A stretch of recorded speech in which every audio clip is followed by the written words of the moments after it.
السلام عليكم الاخوان، كيف الاحوال؟ نتمنى تكونوا بخير.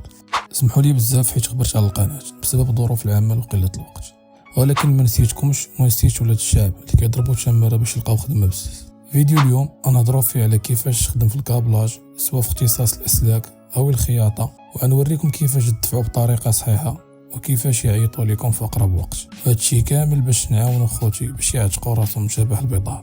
لكن اهم نصيحه اللي ننصحكم بها هي تصاوبوا واحد السي في اللي يكون احترافي، وراه شرحت لكم الطريقه بزيرو درهم كيفاش تقادوا سي في اللي يكون احترافي باش يعيطوا لكم اي شركه. فراه كنصحكم تفرجوا في هذا الفيديو حتى يعاونكم بزاف. قبل ما نبداو كيف العاده ما تنساوناش من الاشتراك في القناه، شي لايك الفيديو، ومرحبا باي تساؤل.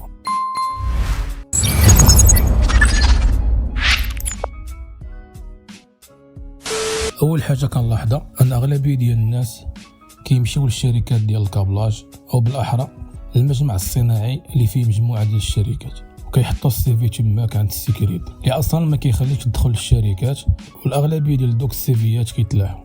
اخويا ولا اختي، فبلا ما تضيعوا وقتكم وجهدكم في والو، فبهذه الطريقه راه حتى شركه ما غادي تعيط لكم. لكن ما تخافوش، فيديو اليوم غنوريكم كيفاش تدفعوا ويعيطوا لكم بالزربه. غير تبع معايا الفيديو وفرقع ديك الاشتراك. اول حاجه خصنا نتفقوا عليها اللي هي ان الشركات الكابلاج راه فيها بزاف ديال الاختصاصات. كاين اللي مختصه في الاسلاك، كاين اللي مختصه في الخياطه، كوسانات، وكاين بزاف. باختصار اي حاجه عندها علاقه بصناعه السيارات او الطائرات، حيت المغرب حاليا ولا مركز على هاد الصناعات. فاول حاجه علاش غادي تدفع؟ واش الخياطه ولا الصناعه ولا الميكانيك؟ شوف انت اللي غادي يوالمك. من بعد ما كتقرر فاش غادي تخدم كندوزو لكيفاش غادي تدفع اليوم. عندك جوج طرق باش تدفع لهاد الشركات. الطريقه الاولى هي انك تسجل في انابيك وتبقى كل مره تدخل الموقع ديالهم تشوف العروض العمل وتدفع اليوم، وهذا الشيء راه ديجا شرحتو في هذا الفيديو اللي كنصحكم تفرجوا فيه، تينفعكم بزاف. اما الطريقه الثانيه هي تشوف شي حد كتعرفو خدام في احد الشركات يتوسط لك ويحط لك السي في ديالك في الشركه وتسنى يعيطوا لك. بالنسبه للمستوى الدراسي كاين شي شركات كيطلبوا الباك، وكاين شي شركات ما كيطلبوا حتى مستوى دراسي. ندوزو الان المراحل كيفاش غادي تخدم. نفترض انهم عيطوا لك. اول حاجه هي انهم كيعيطوا لك للشركه باش تعمر شي اوراق اللي فيهم المعلومات ديالك، ومن بعد كيطلبوا منك تجمع شي اوراق مثلا حسن السيره او صور شخصيه وغير ذلك.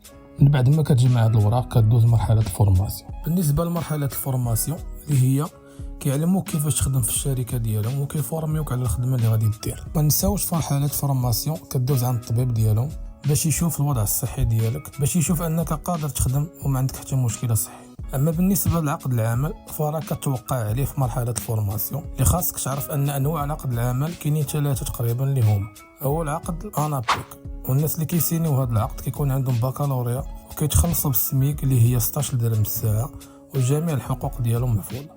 اما العقد الثاني فهو عقد السي اف ا، وغالبيه الناس اللي كيوقعوه ما عندهمش مستوى دراسي، والمشكله في هذا العقد هو انه خلص سوفيكس ما كيكونش فيه امتيازات اخرى بحال البريمات ديال الاعياد، يعني كتبقى الشهريه في ثمن واحد كيتقدر ب 2700.